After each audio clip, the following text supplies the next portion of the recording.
My family had a gift for looking good from the outside.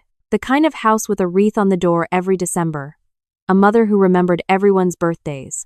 A father who coached Little League for 6 consecutive years and still talked about it. From the street, we were the kind of family other people pointed to and said, "They've got it together." What they didn't see was what happened at the dinner table when no one was performing for company. I was the quiet one. My brother was the story. He was 4 years older than me, and from the time we were children, every room he entered seemed to rearrange itself around him. My mother would light up the second she heard his car in the driveway. My father would straighten in his chair, like a man preparing to receive someone important. He was loud in the best way, they always said. He had personality. He could make anyone laugh. When he dropped out of community college after 2 semesters, they called it finding himself. When I finished my accounting degree with honors and went on to pass the CPA exam on my first attempt, my mother told her friends I did something with numbers for a living. She said it with the same polite vagueness people use when they don't fully understand what you do, but aren't willing to admit it. What I did was forensic accounting.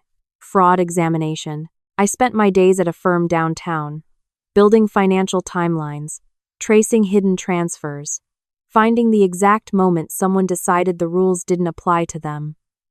I was good at it, not because I was brilliant, though I worked hard enough to get there, but because I understood patterns.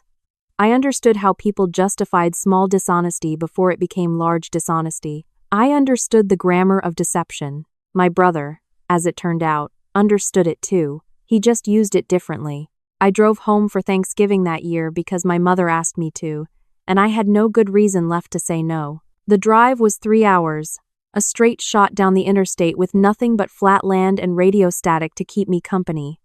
I told myself it would be fine. I told myself I was 31 years old and past the age of needing their approval. I told myself this every year, and every year I arrived at that house and felt the same familiar tightening in my chest the moment I pulled into the driveway. My brother's truck was already there, newer than last year's, with one of those chrome trim packages that costs more than it should. He was standing on the porch when I got out of the car, arms wide, grinning that grin that had been getting him out of trouble since the 3rd grade. "Look who finally made it," he said. "The family accountant." It was the way he said it, like my profession was a punchline. Like the years I'd spent building something careful and real were a quirk rather than a life. I smiled and hugged him and went inside. The house smelled like sage and butter. My mother was at the stove, cheeks pink, a dish towel folded over her shoulder. My father was in his chair watching football, and for a moment, coming through the front door felt almost like stepping into something genuinely warm. Almost. By the time we sat down to eat, I remembered how these things went. My brother talked. Everyone listened. He had a new project, something with property investment, a deal he was putting together with a partner from his gym. He described it with the confidence of a man who had never examined what happened to his last 6 projects. My mother passed him more stuffing. My father asked questions like he was taking notes. When I tried to mention a case I was working on, the table nodded politely and my mother said, "That sounds complicated, honey," in the tone she reserved for things she had already decided not to engage with. I ate my dinner and kept my thoughts in the order I'd trained myself to keep them. Cataloged. Filed. Not gone. Just managed.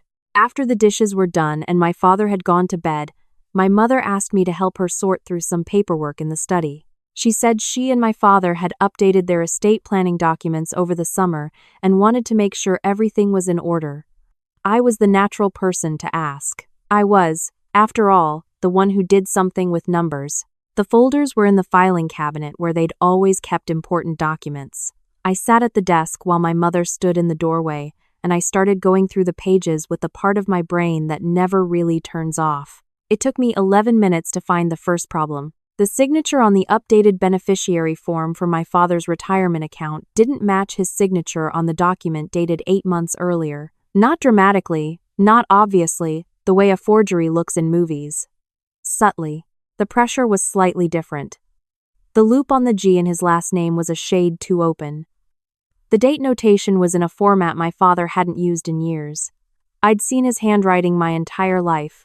I'd also spent the last 7 years learning to read documents the way a doctor reads an X-ray. I didn't say anything. Not yet. I asked my mother if I could borrow the file for the evening to do a full review.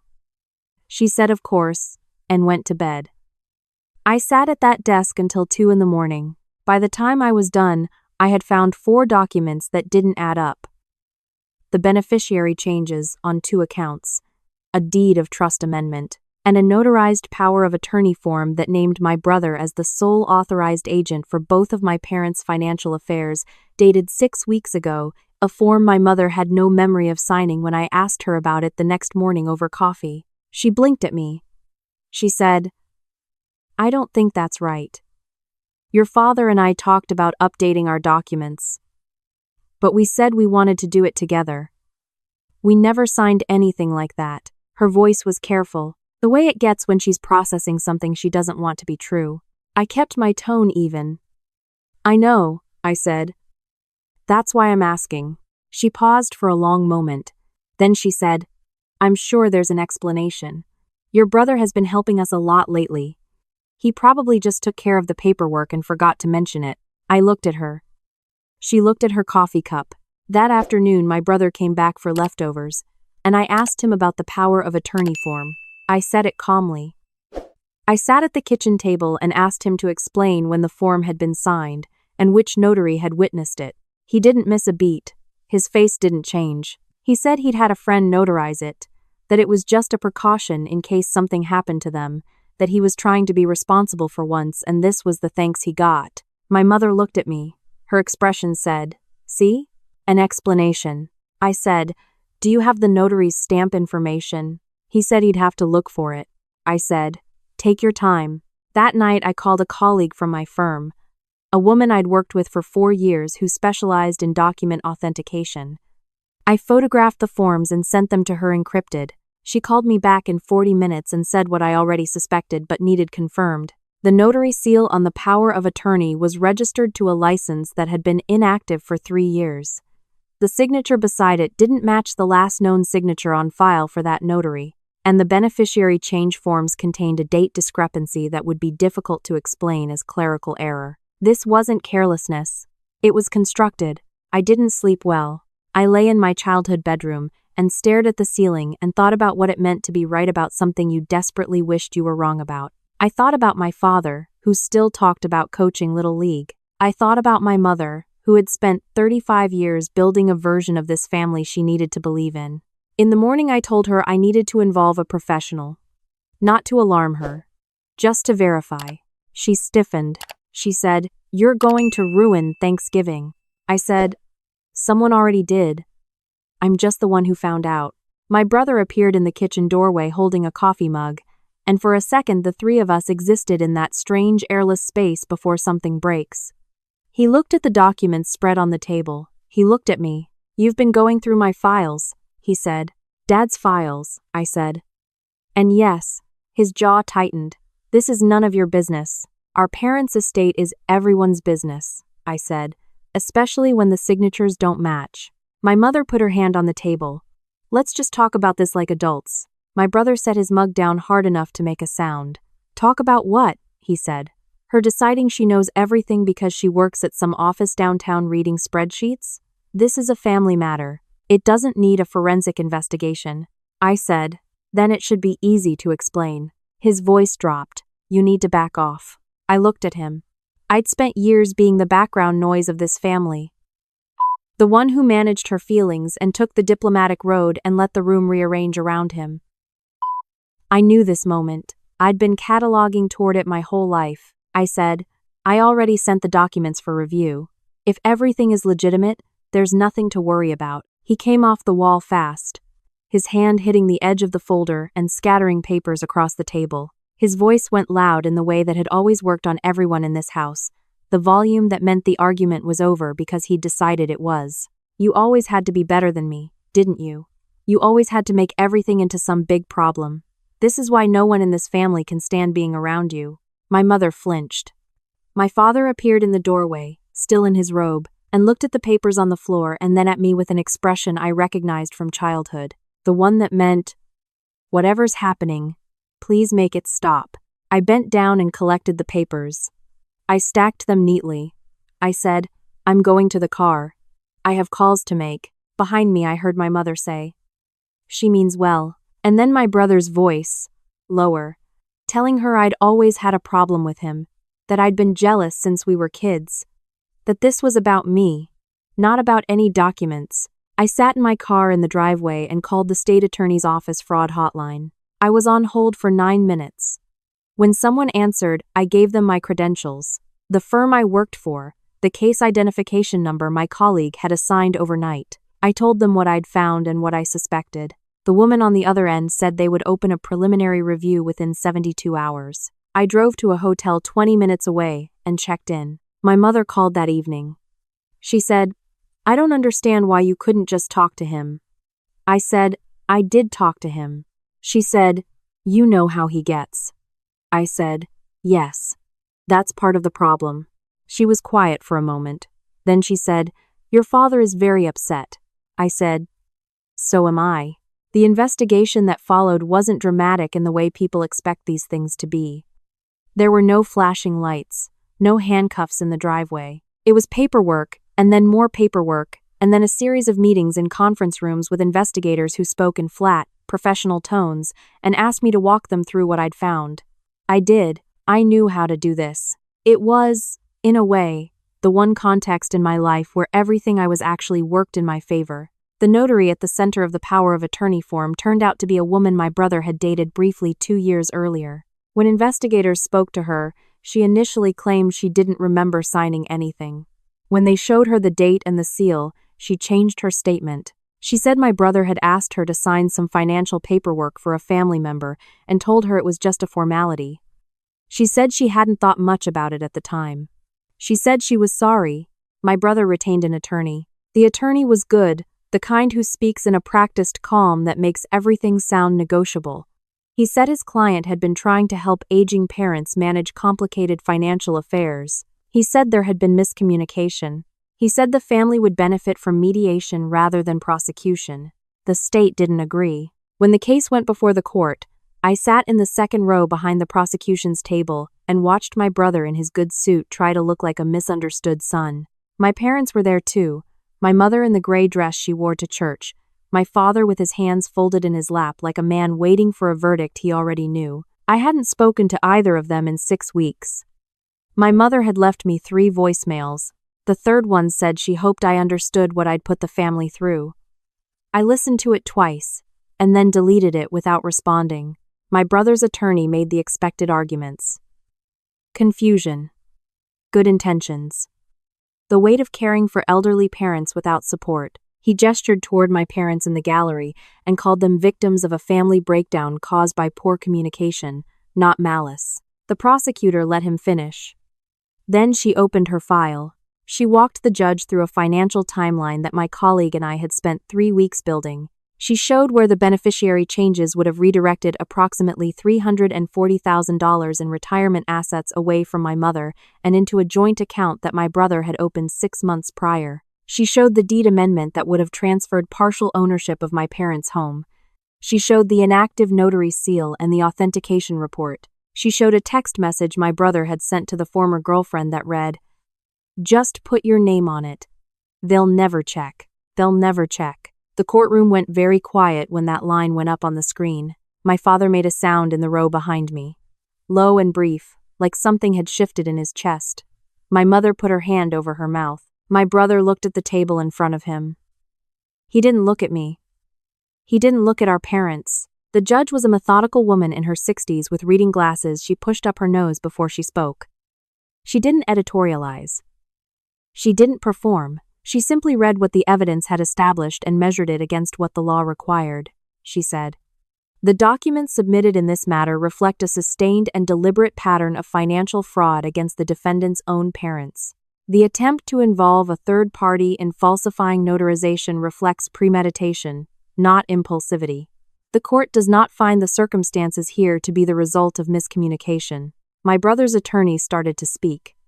She raised one hand without looking up from her papers. He was sentenced to 22 months, with mandatory restitution covering the full amount of the accounts he had attempted to redirect.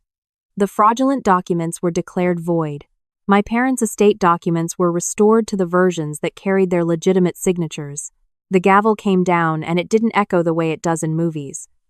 It just made a small, clean sound and then the room began to move again. My mother caught me in the hallway outside.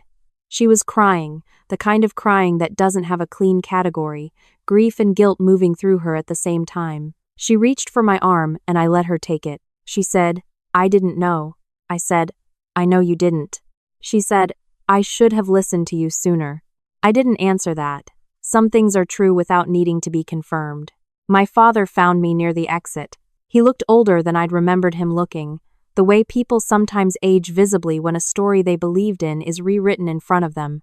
He didn't say much. He put his hand on my shoulder and said, "Thank you for not letting it go." Those 5 words were the most my father had ever said to me that felt entirely unperformed. I nodded and kept walking. I drove back to the city that afternoon. The interstate was clear, the light already thinning toward evening. I stopped at a gas station halfway home and stood beside my car, drinking bad coffee out of a paper cup, and thought about the fact that I didn't feel triumphant. I didn't feel relieved, exactly. I felt something quieter than either of those things. My colleague texted me that evening. "The restitution paperwork cleared. Your parents' accounts are restored." I typed back, "Good," and set my phone on the kitchen counter. I had a case file to open in the morning. A new client, a small family business, a bookkeeper with a history that didn't quite add up. The kind of case that needed someone who understood how small dishonesty becomes large dishonesty when nobody stops to look. I poured the rest of the coffee down the drain and got ready for bed. 3 months later, my mother called on a Sunday morning. She didn't apologize in any formal way. She didn't make a speech. She just talked about the garden she was trying to put in before winter, about a neighbor's dog that had gotten into her vegetable beds. Small things, real things. I listened and responded, and the conversation lasted longer than any we'd had in years. Before she hung up, she said, "I always knew you were the careful one. I just didn't always appreciate what that meant." I told her I'd come home for Christmas if she wanted. She said she did. My brother's name didn't come up once. We'd both decided, without saying it, that some spaces don't need to be filled immediately. There would be time for the harder conversations later. Or there wouldn't, and we would find our way to something anyway. Families like ours don't end, they just renegotiate. The thing about being good at finding fraud is that you learn to recognize the moment someone decides the rules don't apply to them. But you also learn something else, something nobody tells you in the textbooks. You learn that most people who commit fraud don't think of themselves as fraudulent. They think of themselves as resourceful. They think of themselves as finally doing what everyone else was too timid to do. They think the people they take from won't notice, or won't push back, or will ultimately decide that keeping the peace is worth more than keeping what's theirs. What they don't account for is the quiet one. The one who spent years being talked over at dinner tables and dismissed as too serious and congratulated without being heard. The one who learned to work in silence because silence was the only space she was ever given. I had spent my entire career learning to follow the numbers wherever they went, regardless of where they led, regardless of who was on the other end. That discipline was never about being cold.